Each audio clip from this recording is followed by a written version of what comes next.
இந்த வீடியோ பார்க்கறதுக்கு முன்னாடி கீழே இருக்கிற சப்ஸ்கிரைப் பட்டனை கிளிக் பண்ணிட்டு பக்கத்துல இருக்கிற பெல் பட்டனை கிளிக் பண்ணி தகவலை உடனுக்குடன் தெரிஞ்சுக்கோங்க.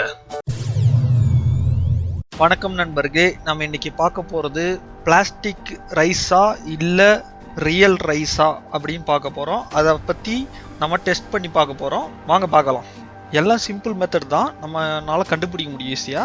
நம்ம அரிசி மூட்டை மூட்டையா வாங்கி வைக்கிறதுக்கு கொஞ்சம் வாங்கிட்டு வந்து அந்த கடையில செக் பண்ணிட்டு அதுக்கப்புறம் கூட வாங்கிக்கலாம் மூட்டையா. ஃபர்ஸ்ட் வந்து ஒரு கிளாஸ் எடுத்துக்கோங்க, கிளாஸ் ஃபுல்லும் வாட்டர் எடுத்துக்கோங்க, கொஞ்சம் அரிசி எடுத்து போடுங்க. அது கொஞ்ச நேரத்துல ட்ரிப்பா அது அடியில போயிடுதுன்னா அது ஒரிஜினல், இல்ல மேலே மிதக்கனா அது வந்து ஃபேக். இது ஒரு மெத்தடு.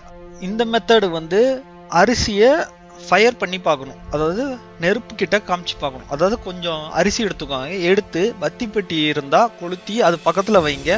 கொஞ்ச நேரத்துல ஃபயர் ஆயிடும், அந்த இது அப்படியே கருகி ஒரு மாதிரி ஆயிடும். அந்த போட்டோவை பார்த்தீங்கன்னா தெரியும், மேல இருக்கிற போட்டோ.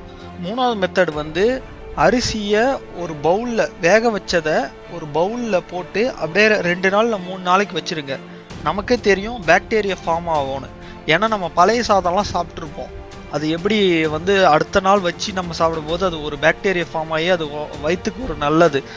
அந்த காலத்தில் சாப்பிட்ருப்பாங்க, இப்பயும் சாப்பிட்றாங்க, இல்லைன்னு நான் சொல்ல வரல, கிராமத்தில் சாப்பிட்றாங்க.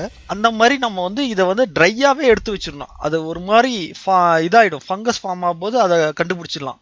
அது ஒரிஜினல்னா ஃபங்கஸ் ஃபார்ம் ஆகும். பிளாஸ்டிக்ல எதுவுமே ஆகாது, அப்படியே தான் இருக்கும். இன்னொரு வீடியோவும் விட்டுருக்கேன், அந்த வீடியோவில் வந்து பிளாஸ்டிக் ரைஸ் எப்படி தயாரிக்கிறாங்கன்னு பார்த்துக்கோங்க. அந்த அதை பார்க்க போதே நம்மளுக்கு வந்து கதிகலப்பு வந்துடும். இதெல்லாம் சாப்பிட்டோன்னா நமக்கு என்னென்ன வியாதி வருமோ யாருக்கு தெரியும், சொல்ல முடியாது. இந்த வீடியோவை தயவு செய்து ஷேர் பண்ணுங்க உங்க ஃப்ரெண்ட்ஸுக்கெல்லாம், அவங்களும் கொஞ்சம் விழிப்புணர்வு ஆகட்டும். நிறைய பேருக்கு தெரியாது, ப்ளீஸ் ஷேர். உங்களுக்கு இந்த வீடியோ பிடிச்சிருந்தா லைக் பண்ணுங்க, கீழே இருக்கிற சப்ஸ்கிரைப் பட்டனை கிளிக் பண்ணி தமிழண்டா சேனலை மறக்காம சப்ஸ்கிரைப் பண்ணுங்க.